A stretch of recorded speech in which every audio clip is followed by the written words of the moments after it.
The Road Through the Forest. After a few hours, the road began to be rough, and the walking grew so difficult that the Scarecrow often stumbled over the yellow bricks, which were here very uneven. Sometimes, indeed, they were broken or missing altogether, leaving holes that Toto jumped across and Dorothy walked around. As for the Scarecrow, having no brains, he walked straight ahead, and so stepped into the holes and fell at full length on the hard bricks. It never hurt him, however, and Dorothy would pick him up and set him upon his feet again, while he joined her in laughing merrily at his own mishap. The farms were not nearly so well cared for here as they were further back.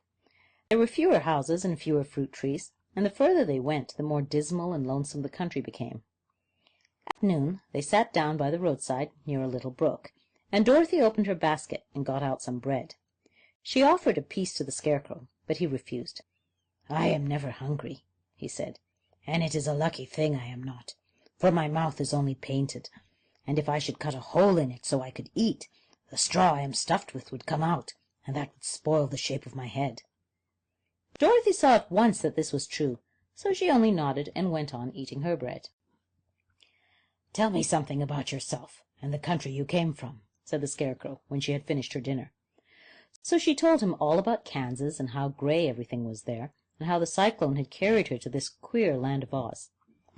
The Scarecrow listened carefully and said, "I cannot understand why you should wish to leave this beautiful country and go back to the dry, gray place you call Kansas." "That is because you have no brains," answered the girl. "No matter how dreary and gray our homes are, we people of flesh and blood would rather live there than any other country, be it ever so beautiful. There's no place like home." The Scarecrow sighed. "Of course I cannot understand it," he said. "If your heads were stuffed with straw like mine, you would probably all live in the beautiful places, and then Kansas would have no people at all. It is fortunate for Kansas that you have brains." "Won't you tell me a story while we are resting?" asked the child. The Scarecrow looked at her reproachfully and answered, "My life has been so short that I really know nothing whatever. I was only made day before yesterday. What happened in the world before that time is all unknown to me. Luckily, when the farmer made my head, one of the first things he did was paint my ears, so that I heard what was going on. There was another Munchkin with him, and the first thing I heard was the farmer saying, 'How do you like those ears?' 'They aren't straight,' answered the other. 'Never mind,' said the farmer. 'They are ears just the same,' which were true enough. 'Now I'll make the eyes,' said the farmer. So he painted my right eye, and as soon as it was finished I found myself looking at him, and at everything around me with a great deal of curiosity, for this was my first glimpse of the world. 'That's a rather pretty eye,' remarked the Munchkin, who was watching the farmer. 'Blue paint is just the color for eyes.' 'I think I'll make the other a little bigger,' said the farmer. And when the second eye was done I could see much better than before. Then he made my nose and my mouth, but I did not speak, because at that time I didn't know what a mouth was for. I had the fun of watching them make my body and my arms and my legs, and when they fastened on my head, at last I felt very proud, for I thought I was just as good a man as anyone. 'This fellow will scare the crows fast enough,' said the farmer. 'He looks just like a man.' 'Why, he is a man,' said the other, and I quite agreed with him. Farmer carried me under his arm to the cornfield, and set me up on a tall stick, where you found me. He and his friend soon walked away, and left me alone.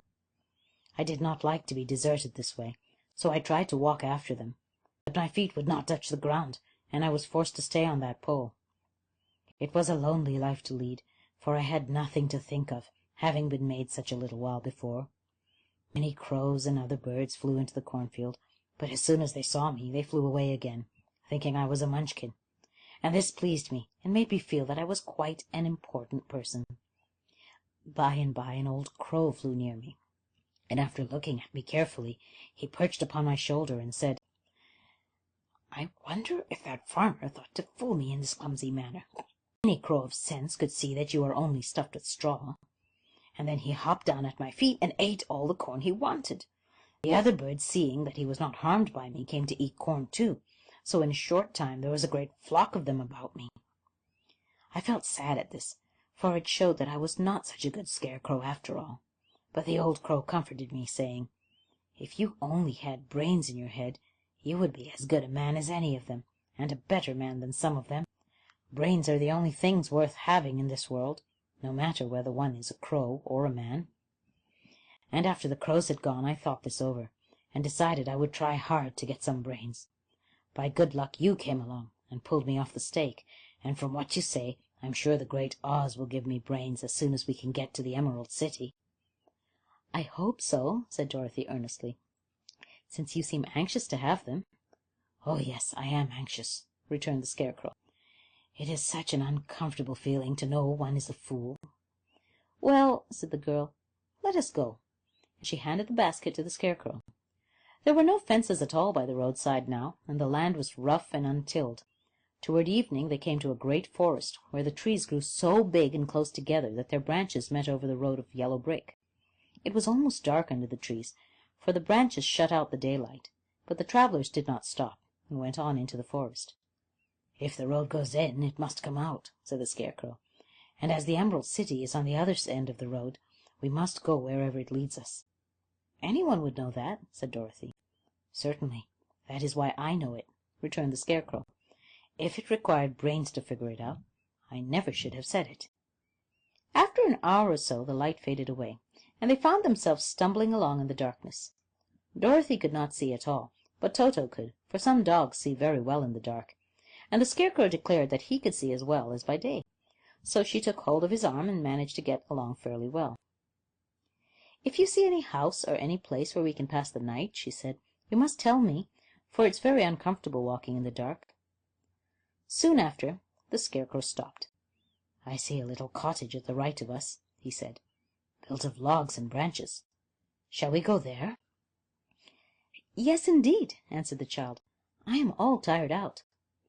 So the Scarecrow led her through the trees until they reached the cottage, and Dorothy entered and found a bed of dried leaves in one corner.